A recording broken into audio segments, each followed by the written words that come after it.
Well, welcome aboard. We are here for Mental Health Monday, and we are going to be doing a season one wrap up and reflections. And as always, I am Brian, and that is the lovely Anna. And today we like to sum up and kind of talk about and give a good explanation, but just a nice little breeze of words on what we talked about all season one, and we're looking forward to season two. So, but before we get on to all of season two, which is coming soon, should look nice and clear, should be sounding good as we step into a new season. And we've had a really great time, and we've had a lot of talks and a lot of deep talks, and we're going to continue doing that. But I'm going to throw it over to the lovely Anna as we're going to talk about emotional literacy and naming feelings.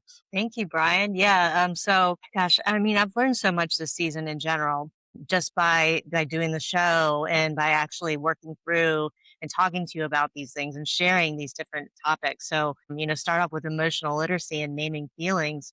I didn't, like we talked about before, I didn't grow up necessarily knowing the whole spectrum of different feelings. I knew about them, but I didn't have, like the color wheel of feelings and emotions to point to, like a lot of kids nowadays have in schools or even at home, to list, this is how I feel. So, really trying to pinpoint exactly with clarity, how I felt, other than, the basics: mad, sad, upset, just general things. It's like that is one of the things that I've really learned through that whole process, and learning about that is over the last year or so, deciphering exactly what I'm feeling and why. And that makes a huge difference to pinpoint and be able to go back and try to see, okay, how can I make this better? What can I give to myself? What can I, give to the situation to make it better? How about you? Yeah, I think just like you said, I did not have the color wheel of emotions or anything of that nature as I was growing up. So the fact of getting into more in depth and just understanding that the social acceptance on better understanding of feelings, and definitely not just mad, sad, or angry or anything like that, and kind of exploring that was definitely nice to see that in today's world as we progress and as we regress in some areas, the world's still putting some emphasis on the idea of trying to explain and verbalize like what we're feeling and how we're feeling, and the most words that we've never had to explain, in the sense of really trying to get to know and understand those feelings. So as somebody, as I stated in the episode, of somebody that's come into therapy plenty of times and gone, "I don't know, life's okay, everything's going okay," and my therapist will pull out, the feelings wheel or however it works out and says, "Well, how are you feeling?" and shows me the full circle of all the different emotions, kind of, the wheels of emotion, which is important to know, and important to just say, "Okay, I see what you're doing here," and then we go into it. But it's also just nice to know that there's other ways to get you to open up, or like maybe you're feeling okay, but you're a little sad. Okay, so you're feeling this sort of way, and then you can kind of go on that base feeling and kind of get some things out that you may, a lot of times it gets things out where I wasn't really anticipating on talking about or thinking about, but subconsciously I'm like, I feel this way, and then it brings it up. So I guess that was one of the biggest things that brought to my attention with the emotional literacy and like naming feelings, because it's like something that I'll preach over and over again, is just the fact that communicating and expressing is definitely like a lot of what this is all about, mental health in general. So we really put a good strong emphasis on explaining how we're feeling and what we're feeling, and it's very important, and I think it gets overlooked. So but definitely back in the day when I was younger, I could have benefited on a lot of these, like, "Hey, how you feeling?" in a real way, and try to get like an explanation rather than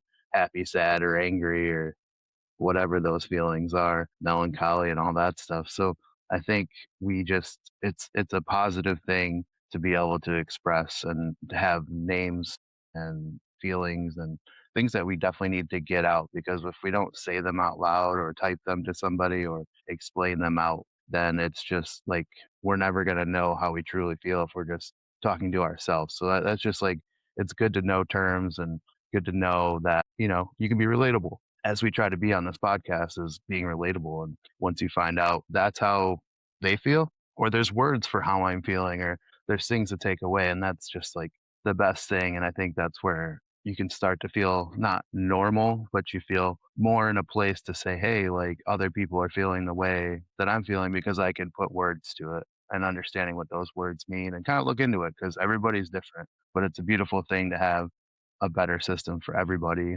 And then it widens a vocabulary that really had not much. You know, we have great books and things like that, but the typical everyday person probably knows more about mental health and knows more terms than they did even 5 years ago. So it's just that's what I took away was just like it's exciting and awesome as somebody that struggled throughout my whole life to know that there's better tools and better avenues. You know, just like we're doing this podcast, it's the same thing. It's a positive and it really is like a positive thing for people to be able to express themselves and be to know that it's okay to do that as well and have words for things and can start their journey by figuring out why am I sad or like what does this mean when I'm feeling this way. So Yeah. it is just a really beautiful thing. Yeah, yeah, and something that you a couple things you said there too is that, really it's about connection and understanding. So not only, understanding ourselves and connecting with ourselves to really see, okay, what is it that I'm actually feeling? Because, even today I catch myself saying, "Oh, I'm okay. I'm doing okay." That's like the default. And, some people, that's all that when they ask, like say a coworker, that's, pretty much all you expect. It's small talk. It's like you don't need to give them your life story, how you're, feeling deep down inside. But like other times it's a bid for connection, And it's like I was just thinking about you mentioned your therapist and the same thing with like caregivers. If we had caring people that was genuinely concerned about us growing up, get home from school. So, oh hey, how are you doing? How was your day? And that is they're asking, okay, about your day. And sometimes it's oftentimes okay, yeah, it was good. It was fine. But, they want to learn more because they want to be a part of our world. And how special is that one that somebody's asking genuinely how you're doing to be a part of our world? And then the other part is that we get the opportunity to share that, whether, and that's all, using discernment, saying, is is this somebody I can trust? Is this a good time for me to share this information? Gonna bring this up later, but but there's a lot of different nuance there. But it's really about like you're saying, building that connection and that understanding, and those are each a building block to creating a very trustworthy relationship, whatever it may be, a friendship, family, somebody that you care about romantically, a coworker even, a lot you have some great coworkers. I'm so jealous I do. that you guys Not actually everybody's so get lucky to and I have share. not been so lucky. Exactly, exactly, and so you get to share those kinds of things with those trusted coworkers too, and that's what creates our tribe, our network. Yeah, beautifully put. I feel like communication, we'll be preaching it at all costs throughout the whole time we do this podcast because it's very important and trust is a very also very important thing and I am very lucky to have the amount of people and the right people in my life and given outside of life and in a work situation that like I said and we both know most of the world knows it's not always a I mean it's not always the right situation to talk about your life or talk about things in a trusted and appropriate manner and to have that at work in the sense of not, in the quiet moments or the breaks and stuff is so beneficial and so awesome. So I know there's definitely an upper hand to that, but it's that closeness and the communication to see how people receive that as well. And then you can build relationships from there. So sometimes you have work best friends, work wives, work husbands, work everything, and, as long as they're healthy, those are great relationships to have too, so it's always something to, remember to communicate, and we'll move into nervous system basic, something we talked about quite frequently. I think that this comes up quite a bit in our I feel like all these come up in all of our episodes, but as we're recapping the season 1, we have fight, flight, freeze, and fawn, the 4 Fs, F4, that's what we do. It's not F5, we're not refreshing the page, we are just doing F4, and just, as we talked about with the literacy before and the naming feelings, it really holds that same weight of having words to start your journey down the road of figuring out why I feel this way and what I normally react to and how I react. And then you go, well, I usually freeze, you know what I mean? And stuff like that. So when we get into this, as I'll throw it over to you, it's just important to know that These are general areas and general ways of reacting to people and situations, but that helps you understand by giving you a general nature of what path you look down to start evaluating and figuring out about yourself and how you react because there's literature, there's relatable podcasts like we have, and other things of that nature where you can go, hey, I tend to be in one of these F's more than the other ones, and then you start to go down that road. So I'm gonna throw it over to you on that note. Yeah. Yeah, yeah, that's exactly what I was thinking too, is like, it gives us terms to help us to dig further and to see our patterns. And, those different terms and react our reactions. And we could have those different reactions with the same person at different times. We could have a mixture of those different things. But it really gives us that framework to be able to name it, just like naming our feelings and emotions, to really pinpoint and gain clarity on it and to be able to reflect on it and, dig a little further. It's like, oh, in this situation, I just wanted to get out. I wanted to, escape. I wanted to have an escape route and to, not talk about it. And why? What was it that triggered me to have that initial reaction? And did I act on it? Or did I stay there and really take a moment and deal with it. Just being able to give that terminology to see how we react. That, I wasn't very familiar with those terms years ago, but it made it a lot clearer for me to be able to explore and to see my patterns and with different people, some of the same people, so that way I can show up better for myself and show up better for others. Yeah, I'm gonna leave this place. I gotta get out of here. You're gonna flight. You're gonna flee the situation, or you're gonna freeze and shut down, or just, fawn around person. You start to realize, like, at work, I'm more of in a fight mode, and then you figure out, "Why am I fighting so much?" It's a great thing because it's a great tool to be able to figure out where you stand and where your body's and why your body's reacting to things that are happening, and honestly, I've done all and I've been a part of all. I've been on both sides of these, and really figuring out why I get triggered because of a certain way I react and things like that. It's been really helpful and good to understand that it is normal to do these things. It's a normal thing. Me and my spouse, we go at it. But then with other people, I freeze. Or why do I feel like I always have to run away? Why are my answers and reactions like this? And that's where the four F's come into handy, where we use words and situations to figure it out. And then from there, we move on to regulation tools and nervous system reset practices, which is very important because this is part of the homework. The season one should be called homework because we're figuring out about ourselves. The best way is to treat ourselves. So I'm gonna throw it over to you so we can get a good understanding of the regulation tools and nervous system reset practices. Yeah, and so kind of like the one thing I was just thinking about is that a segue into that from one to the other, like the basics to the other, is that, not only it can show us the different patterns with different people, but also to the different patterns in situations, but also how they can cross over. So it may show like one thing that showed me this last year was, okay, I reacted in this way when my boss, talked to me about different things that that I could improve upon. And then I had a similar reaction in, in my personal life, but different contexts. And I was able to see, okay, well, I feel triggered in each of these different scenarios. What are the commonalities? And, I see, okay, it stemmed from this one thing. And, it's me thinking, oh gosh, I screwed up or I messed up. I messed up the relationship there. I messed up, how I was showing up and, able to see, okay, well, how can I do better and how can I without, really seeing myself as broken, but how can I show up better? How can I improve?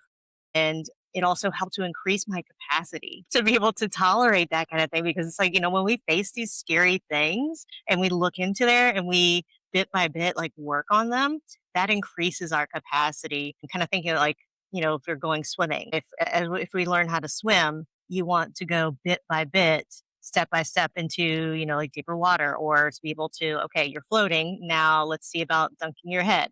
And that builds our capacity to be able to overcome something that's scary, that's new, and and also too to see how can I, improve upon it, and had a connection there. But like speaking about capacity too, that's what we really want. We don't want weak nervous systems. We want strong ones, but that takes time to build up. And sometimes some of the things that may trigger our nervous system are actually really good for us. There are things that build that capacity up, that those scary things that could help make us to be more confident, stronger internally, because I mean, most people are scared about public speaking. Most people are scared about, like jumping off a cliff into water or skydiving or different things like that. But that doesn't mean that it's bad for us. That's our nervous system trying to protect us. And so that's another thing to think about too. It's like, okay, just because I'm reacting this way on that reflection time doesn't mean that it's necessarily something that's bad for me. It's my nervous system trying to protect me, but it's just trying to keep me comfortable. In the long run, it's just probably keeping me comfortable. Other times it may actually be protecting you. But yeah, going into like regulation tools and nervous system reset practices, and piggybacking off the prior, is like the when we're able to see these different reactions in ourselves, we're also more cognizant to how other people react.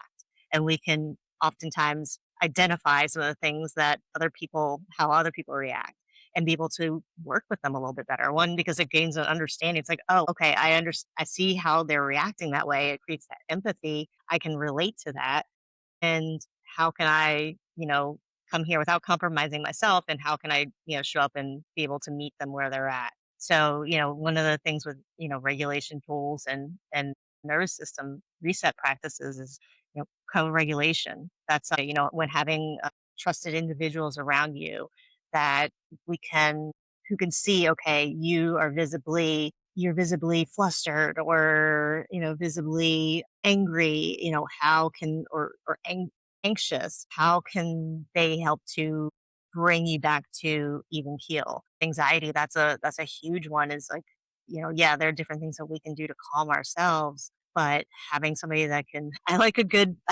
bear hug to like just kind of help me breathe, and somebody that can help me, okay, breathe, deep breath in, deep breath out. And that is very comforting. And that kind of goes back to, childhood, being in the womb and having that heartbeat that we are connected to. And that's so cool and beautiful. Even if we didn't have the best caregivers, just knowing that even then, person that you were in the womb with, that was a co-regulation. We regulated with their heartbeat. Yeah, it's crazy how much we don't recognize that on a normal basis of co-regulation, of how much we got used to that. And I mean, it's different for everybody, but everybody has somewhere in some kind of spot where somebody else can really help you benefit from trying to calm down or relax and take you off the ledge. I feel like when you were saying that, it reminds me of all the bad movies where somebody slaps somebody and it gets them in the right state of mind. They just slap them and they're like, oh yeah, now I'm okay, you know what I mean? And that bear hug, that's what it kinda reminds me of. It's nice to have somebody to kinda reset you, so that co-regulation is great because as we talked about before, as we're reacting to situations and stuff, we can kinda start to see that, and we start to recognize, "Hey, I'm freaking out a little bit, or I'm having this type of reaction." And then when we talk about regulation tools and, like, reset practices, it's very important to for me, as I've gotten into this and, been doing it, and the more and more results I see and the better I am to deal with all these emotions and reactions that I'm having, is to breathe, slow down is something I say on every episode, I'm pretty sure, is slow down. So when we're talking about like, hey, I need a breather because I'm either gonna freeze, fawn, fight you back, or, get out of here and take a flight. So understanding that there's ways to help you get back to that, like, hey, I can make a conscious decision. I can make conscious words come out of my mouth instead of just reactionary words. And that's where that co-regulation, just finding your breathing, getting back into a space, finding how you can ground yourself.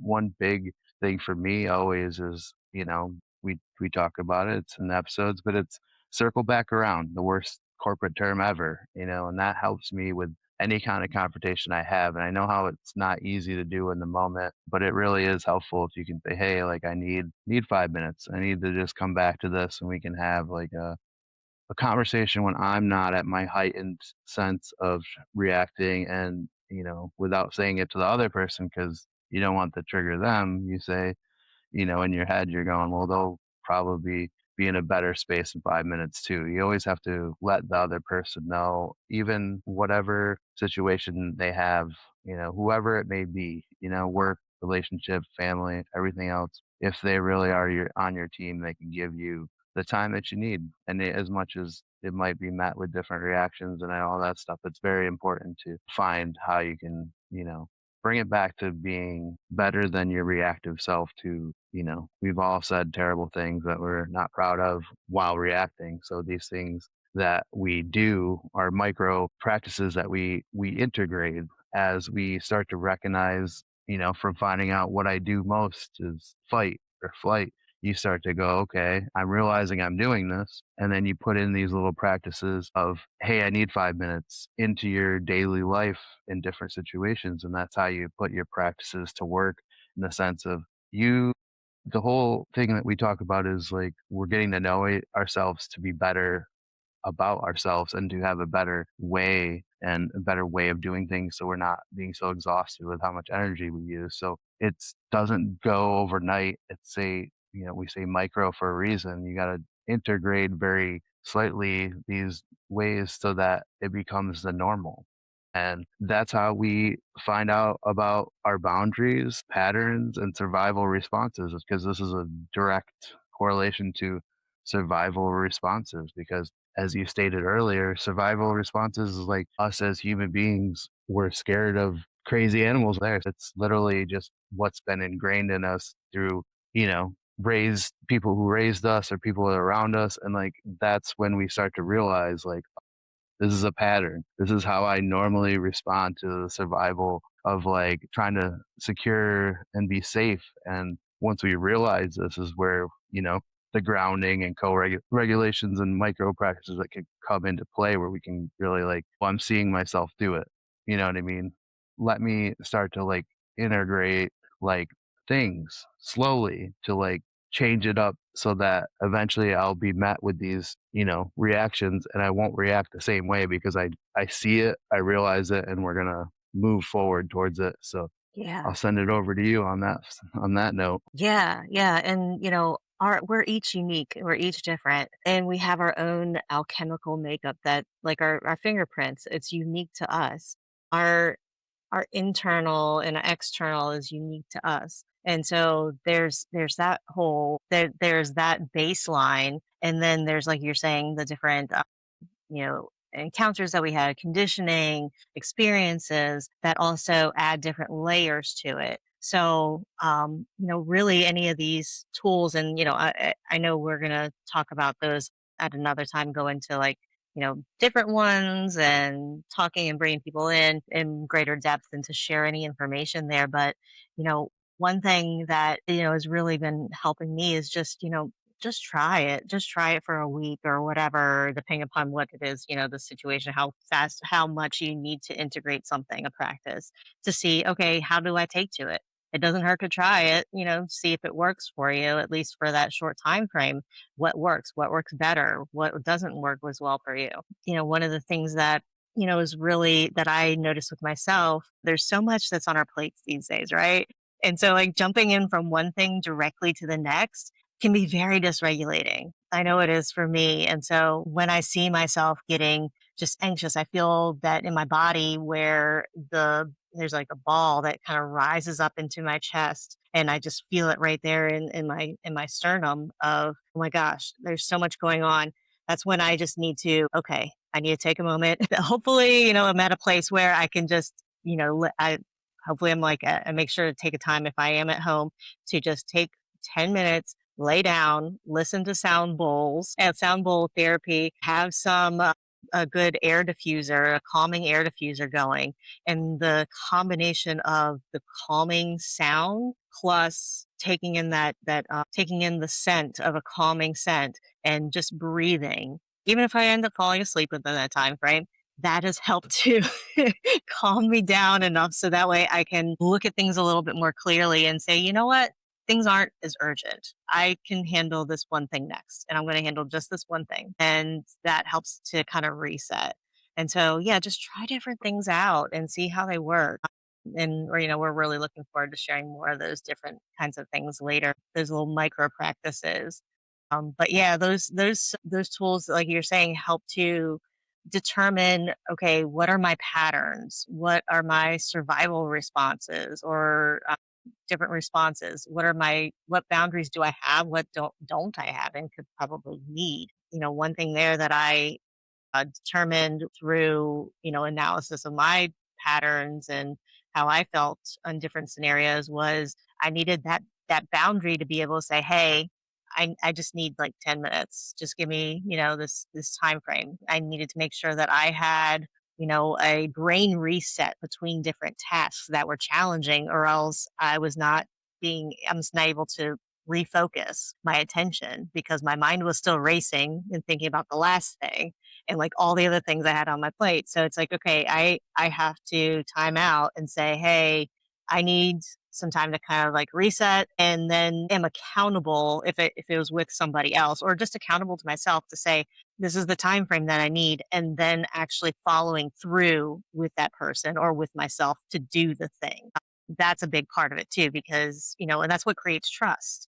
And because boundaries aren't supposed to be boundaries in that time frame are not supposed to be rigid in the fact that it's all or nothing, but to be able to say, I just need a timeout because I care and I care about this relationship, this experience, this situation, and I want to come back when I can think more clearly. And that's the one of the ones that I saw that I had is that I had to have a boundary with my time to be able to say I need this time to segue between one thing to the next. Yeah, you said it, and it means a lot, and it's definitely has to be overstated. And I will probably say it anytime this word comes up, but boundaries, it's a tough word because it's got a bad rap and it's got, the connotations of being hard boundaries. Whenever you say, well, I put down my boundaries, like, why am I not fixed? It's a matter of, putting these things into practice slowly but surely. But the biggest thing that I take away and I wanna reiterate here is anytime that you're fighting for yourself or figuring out what's gonna be best for you or how you can help yourself in these moments where you're trying to be better about a situation, you're winning and you're already doing more than you think you are. Just because if you do and you fail doesn't mean you're failing. It means that you're taking the time and effort to put in these little practices here and there. And then like, well, I need to have these boundaries. You're realizing them. So anytime that you're taking time out, no matter the response you get, if it's not instant results, these are things that you got to take a step back and realize you're fighting for yourself. And that's what mental health is in the sense of like, if you're doing that, you're already helping yourself. Even if you're not seeing the results right away, you're not, it's not fixing everything. All this takes time. It's ever going. I'm forever going to be until the day I stop breathing. I'll always be within mental health and always working because it is a not ever ongoing process. So it just becomes more natural and more the right thing to do. And you feel better because you do things incrementally to kind of like set yourself up. Just like you take your 10 minutes, you got your bowls and you got your scents and everything else. Like that's you finding out and taking the time for yourself to figure out what's going to help you deal with things better. But in reality, even just knowing that you need to take that 10 minutes is a huge win for you. And because you're taking the time and you're fighting for yourself.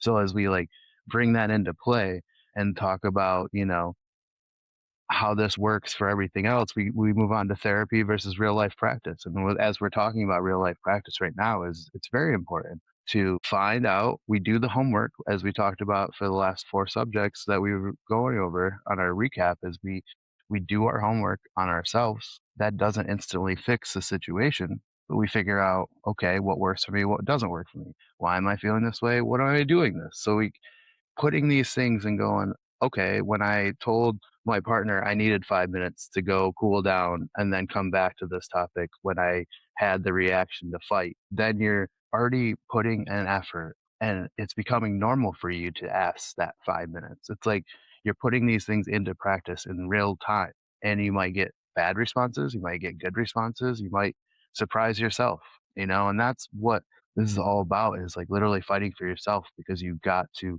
try. You're doing more by trying than not doing anything at all. So you're helping yourself, even if it goes horribly, which I'm not saying it will, but I'm also saying it's not going to happen. But those things you're trying, so you're putting in effort. So that's part of this mental health stuff is really just putting in an effort. And when we talk about doing real life practices, it's so much easier to talk to a therapist and say, hey, a person that doesn't know you other than what you tell them, a person that doesn't have your history or past, but what you tell them, you can spew all this stuff out and you can say, hey, I'm going to be super tough to my boss next time I see him. And I'm going to tell that guy or that woman or that person, I'm going to give it to him nice and straight. And then the next time you see him, you go, hey, how you doing today?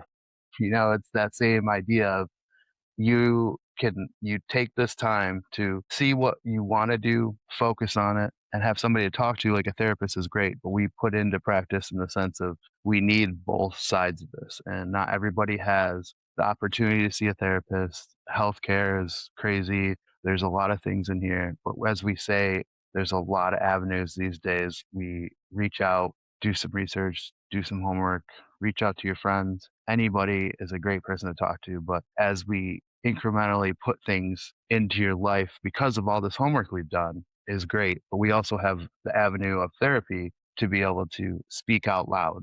And then sometimes we realize things as we have that avenue of speaking out loud to a person or a therapist on the other side of you. A lot of times I'll say things out loud and connect dots as I'm saying it out loud, which doesn't Yeah. happen if you're not speaking out loud. So that's as we Yes. talk about the importance of therapy in real life practice. I'll throw it over to you. But yeah, it's very important. When I say communication, we've said it a lot in this episode. Speaking it out loud, typing it out loud. Yes. Then you read it back or you hear yourself saying it. That is a big deal. That's where you find out about things that you're saying and blurting out of your mouth that you can reflect on as you're saying it. And a lot of times, if you're not saying it out loud and you're having that conversation up here, which I know a great deal about because that's all I do, is once you say it out loud, it makes more sense and it puts it into perspective. So, as I'll throw it over to Yes. you. Yeah, absolutely, absolutely, and yeah, and going to the people that you speak to, we can go to our therapist, we can go to a trusted person in our life and share this information and say, okay, well, this is happening, and this is how I reacted, or sharing the information, and then they can help sometimes to ask questions and to help you dig further into it to see and gain further clarity on it. Or like you're saying, just speaking it out loud. It's like, oh, okay. So in this situation, they said this, I said this is the reaction.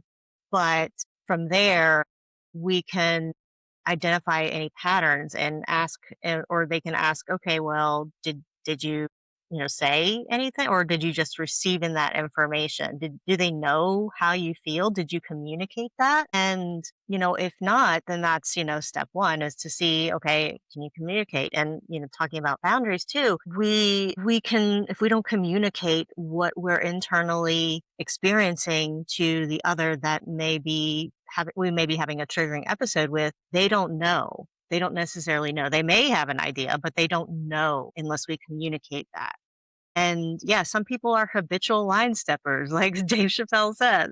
And you may not to be able to have a relationship with them. You have to keep them at arm's length or like, talk to them only sparingly, only in like just cordial communication. But, those are the things that we learn through having that experience and then communicating that internal experience to that person, see how they react, see how they show up. And that over time can show us the role that they may or may not be able to play in our lives. And that doesn't mean that necessarily say, oh, I'm never going to talk to them again. I mean, sometimes it may be if they are continuously trying to harm us without any correction, but it helps to determine where we go from there and then repair ourselves.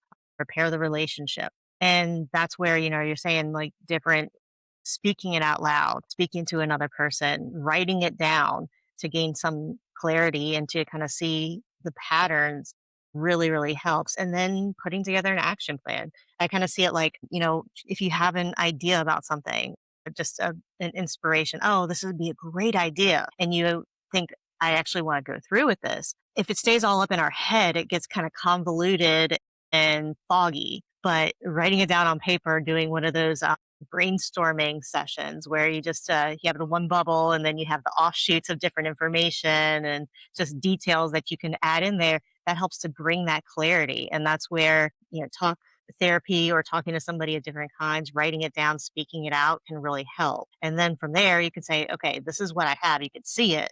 What's my action plan from there? What do I need to do first? What's the biggest thing that I need to do first? And so that communication plus communication, reflection, insight, plus the action is where the sweet spot is. Yeah, you nailed it with that because it really is, you brought up a good point as well. I wanted to really point out that you said writing it down.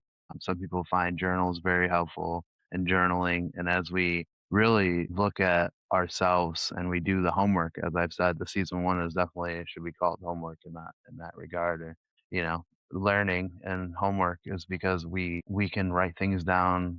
It's just gotta get out of our head. That's, like, the biggest part, is, like, no matter how you find your way, if you gotta type it in your notes app, you gotta write it down on pen and paper, which is I'm a huge fan of pen and paper still. I use my phone like crazy, don't get me wrong, but I like to write things down, I like to see it visually, and know I wrote it, and so journaling, it helps. It's just about getting it outside of your head to like, retake it in a different light other than your brain talking to itself, and Yeah. as we get it out, we as I say, this first season, I'm sure homework will be the theme of the Mental Health Monday as we keep going forward here. But self awareness and identity is where we go next, and that is literally exactly what we're talking about. It's seamless transition of we're speaking out loud, we're finding out about our reactions, we're seeing what we do, and then it's just like how you do your homework. You're doing your homework so that you can be better when you have take the test, and the test is just people and situations. But what's the best offense? Sports reference here.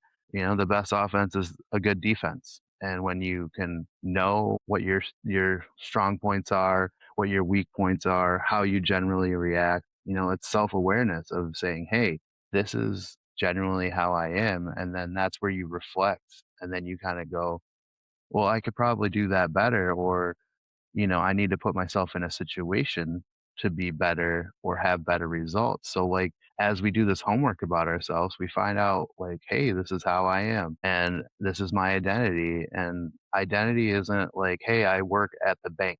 That's not your identity. It's like how you are as a person and how you react and interact with people. As we said, there's the whole world is us interacting, even small scale, big scale of that. And as we find out more about ourselves and we do the homework and we find out why we react in the ways we do, how we react in the way we do, and how we are in situations, it's doing the homework. It's like playing a video game and you're building your character up by like getting good knowledge so that like when you fight some big boss, you're like, well, I've been down this road before. We can make that metaphor for any situation of a big boss in that situation where like, hey, I've been down this road before, and since I did all this homework and know that like my biggest strong point is to run up and start attacking, if that's your thing, then you know that about yourself rather than going into it blind and saying, hey, yeah, I never learned anything because I didn't really pay attention. It's taking the time for yourself to build yourself up in the sense of knowledge, because the more we know, the better we are. Because then we can break things down in a way that helps. And for somebody that's like, my brain works very analytical at times, it's awesome. It's awesome to be able to see things and react. And that's just taking time to really focus in on like, I'm aware, I'm self aware. I'm not good in this situation. So I should probably take myself out of these situations, or I don't get along with this person and I never have. So why do I keep putting myself in this situation? That's self-awareness, and identity. You don't have to be what people peg you to be. We talked about it in an episode about I'm the guy that puts the party on. I'm the one that keeps the family together and all these other things. And you find yourself giving way more energy than you have, but you find your role in that identity of figuring that out. But as we find our self awareness and we build up our character and find out these things, we can really not have to identify as these things. We can just be who we are and we land where we land in our identity to be in these roles that we just adopted without thinking about it. Like subconsciously, a lot of what we talk about in mental health is subconsciously. Like we do things subconsciously. We're not thinking about it. We react, we do things. And once we kind of like do the homework and we look back and we reflect on things and we start to learn about ourselves, and that doesn't change everything, but it helps you change in the way that you can help serve yourself better. As I just said,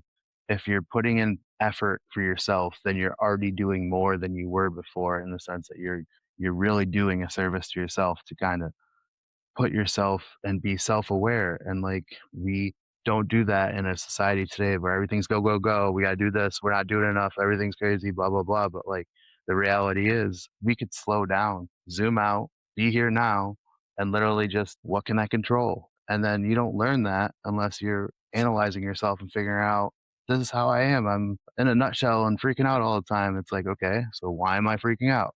And then build your self-awareness, and then you're like, I really don't get along with these people and I should probably, shift, micro practices to shift to get into different situations, try different things out, try things and fail, Yeah. try things and succeed. That's how we do it. So we just figure out, who we are by doing the homework. Yeah.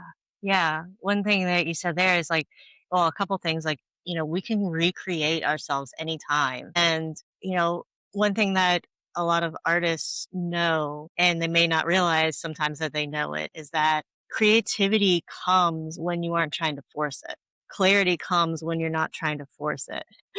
I have to regularly tell myself that. And, I notice too when I zoom out, whether it's like, and, whether I take that concerted time to zoom out or whether it just ends up happening. It's like, oh, okay, I'm stuck in the doctor's appointment. I don't feel like looking at my phone. I'm just going to kind of zoom out, with my vision. And then it's like, oh gosh, an answer comes to me that it's just for something I've been thinking about for a while. And I get inspiration or I get an idea or information. I see something differently, kind of like stepping away from a piece of work or a project or whatever. And you taking that time away, that's when we get that clarity, that information, that creativity. And we can often process things better that way too, through creative outlets. And, it may not necessarily be how we have done things our whole lives. And that's where, us too, we can recreate ourselves and try new things.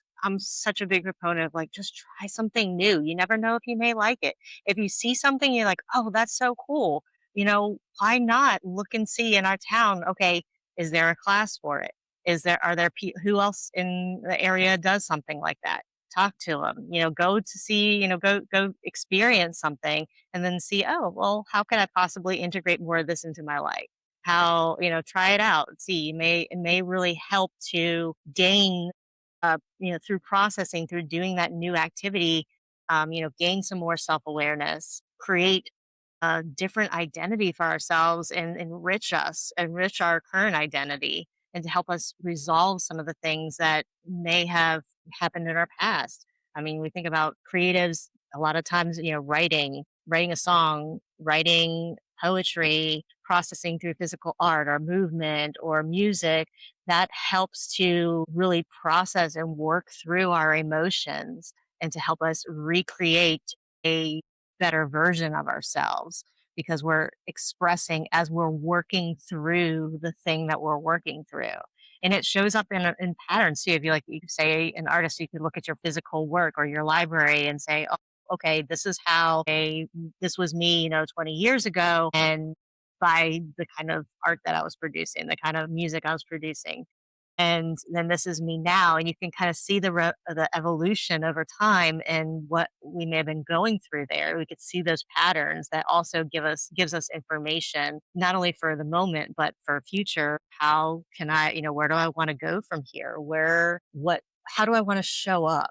How do I want to really take this and evolve it into something different? Can I combine these different things? Can I offshoot here? And that's just not for creatives, it's for everybody. We can go and do different things and try different things to reshape who we are in the way that we want to be, more of what we want to be. Yeah, We're it's not those set beautiful. patterns and that set identity for our whole lives. We're supposed to evolve. You would think, you would think, but Yeah. everybody's different in that regard, but it's a beautiful thing to know that we can and we should. I think what you were saying there is very important is, when lightning strikes, it's usually by accident in the sense of we're not in a place where we're trying to create lightning, and as a musician, that is 100% true. That's why, as a musician, I love to jam with people, even if I'm not in a band with them, whatever, because just vibing and just going with the flow, like that's where I wrote some of my best music is just that type of energy, which is just like not forcing it. They say the poop joke. You don't want to force a fart because you don't know what's going to happen. So with that in mind, yeah, that's and the big thing I took away from what you're saying is like you gotta try. You know what I mean? And that's what we're trying to say. It's like you gotta try.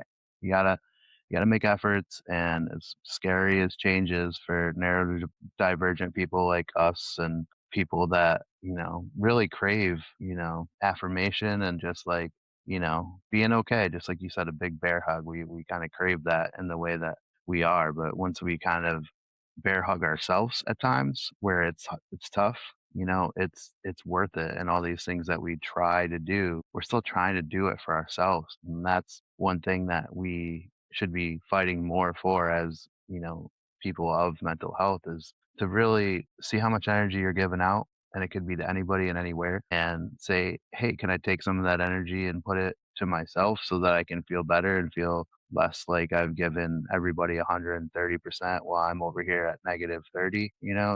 It's really tough, but it's part of the homework where we find things out about ourselves and we can kind of go, "Hey, I'm doing too much. I'm stressing myself out. I'm putting myself in these situations." So we start to find our habits, our routine, and we try to get sustainable regulation practices. Like, we're trying to build ourself to succeed in the sense of putting ourselves in the right area and the right situations by saying, "Hey, I'm gonna do this more." Like you said, hobbies and everything else. If you don't try them, you're not giving yourself. You're not winning if you're not like giving to yourself. Because at the end of the day, all we have left is ourself. And as much as good friends, good hobbies, everything else is, you're still gonna just have yourself. So what we try to do is realize our habits and routines, but then we change them up. We try to get sustainable, regulation practices and just building a better lifestyle, not off of deadlines, hard boundaries, things like that. We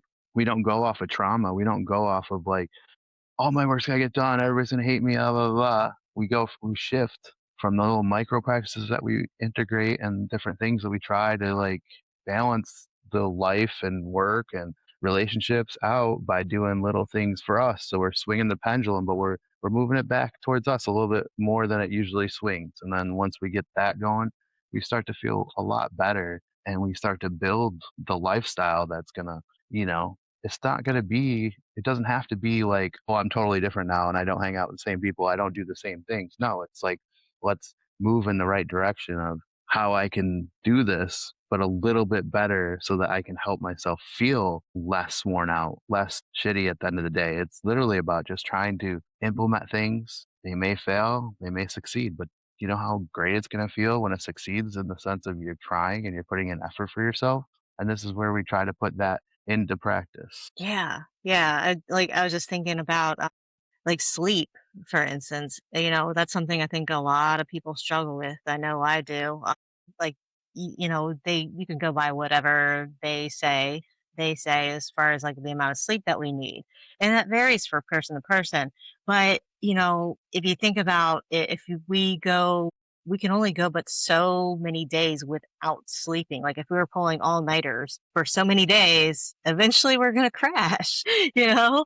The same thing with like if we don't have food and water for so many days, we pass away. So it's the same kind of thing as setting ourselves up to create healthier habits that will sustain us, sustainability of food, water, sleep, that will sustain us for the long haul, that keep us running, that keep the engine running, that keep the body running. Mental health is physical health too. And, when we're burnt out, and oftentimes, especially if you have a large capacity and you, you are used to going, going, going all the time, you can build up a large capacity over several years. And then eventually you wonder why your body starts shutting down, or you start having physical ailments. You start having like mental issues, just, depressed, and different like indicators in our lives as to something is wrong. But sometimes hard. And then we have to backtrack and see, okay, well, what is it? What is it? Maybe a combination of different things. And we can absolutely burn out on fun things too, on enjoyable things that are good for us. And we have to worry about that too. We have to, really see, okay, am I just doing too many fun things? Do I need to scale back a little bit on my hobbies and my time with friends and all that other stuff? So it's all about creating some kind of balance that it's like, okay, this may be something that I'm doing like, for a weekend or whatever, that's fine. But over the long haul, what is going to sustain me? What are going to be things that I need to incorporate into my daily life or regular life that will help nourish me mentally and physically, so that way I can, continue to live, and that I can live in the way that I want to live. And yeah, there's a lot of different things like nowadays that are pulling at us, whether it's, people and all the distractions and, trying to make enough money to live. That's a big one. Just sustaining ourselves financially so that way we can, prosper okay or get through. So there's a lot to think about, but it's okay. It's like, okay, what are the different little things that I can do to set myself up so that I can do this? So, what are thinking about like saving money? How much do I need to put away every day? Or how much do I need to put away every week in order to get this thing that I really could use in my life? And it's the same kind of thing when we're talking about sustainability of ourselves. What little things can I do to achieve this goal of creating a better, healthier lifestyle for myself? Is that we're just normal people. I don't like normal as a word, but we are not celebrities. We're not doctors. We're not anybody but people that have been on this earth for some moons, and we've dealt with a lot of things that we've gotten into and we're going to get into as we continue into season 2 and beyond. Like, I've been through a lot, but that helps me get to where I am today, and I can deal with things a lot differently. That's part of the homework part and what we're trying to preach on this season 1 here. As I always say, we're batteries, like, you don't wanna drain your battery, and then, we talked about sleep, and what we've said in season 1 is really just take the time, zoom out, slow down. I know the world forces us to go fast, but slow down, breathe a little bit, listen to your chiming bowls, and have your good sense going, and take your 10 minutes and really like center yourself, because we can't center ourselves if we're not alive, right? So let's take the time in between that we can kind of enjoy this life a little bit better, knowing we put a little bit more effort into ourselves rather than getting deadlines done and overworking ourselves and doing all these things that is normal. It's normal for us to be doing these crazy things, but it's important as well. And what you'll realize, and something that I've realized, but through this stuff, is you got to take time for yourself. Like, and it's not a selfish thing. You shouldn't feel guilty for that. You should really just feel like, to be better in all situations, I have to be better myself, right? Like, we're better together, and when we're better people ourselves, we get to be better to other people. And even just by being that better person or calming, atmosphere helps, just being you. And that's what you need to focus on, is you, and give yourself a little bit of grace. We love that word. Give yourself some grace. Understand that we all fail. We all, have obstacles. And one thing that you were saying that reminded me of is, like, we're just trying to move sticks out of the way as we're walking. We're trying to get things out of our path that we can just help the trail be a little bit smoother as we walk. And once you kind of take that advice and say, okay, I can do this, but I can do this better, is why we're here, because we want to be relatable to you. And as a season one wrap up, I've had a lovely time talking with the lovely Anna, and we have had great talks, and we will continue to have great talks. And as we get into season two, it'll be even more good stuff, more details, more stories, and you'll get to know us as much as we're going to get to know you. So, if you have any other closing words, No, I mean, really just emphasizing what you just said there and that, this has been fabulous, just you better and having these conversations is very helpful. It's like you think about, any neighbors. You want to if somebody or a friend or family member or whatever, if somebody enjoys a product and it's helped them, of course they're going to talk about it, they're going to share it. And that's how we gain information. We may not have known about it before. That's how we can help one another. Yeah, it may not be for them, but at least they know about it. So, why not? We can share this information with one another, with others, and help each other out. It's not only, helpful for ourselves, but it's also helpful for the next person. I love that analogy that you mentioned about clearing sticks because you're clearing sticks out of your path so that you can have a smoother walk, but you're also clearing those sticks because the person behind you that's, maybe about a mile behind, it'll help them too. Then they don't have to clear those sticks, making life easier for everybody. And that's what we really need. We want things to be as smoother as possible because Lord knows there's enough that's pulling at us. absolutely beautifully put. I'm just trying to make it easier, but be better, and that's what we're trying to do here. So we will see you on the next episode. And for the lovely Anna, and for me, I've been Brian, and this has been Mental Health Monday. And it's been a great season one, and we look forward to seeing you in season two.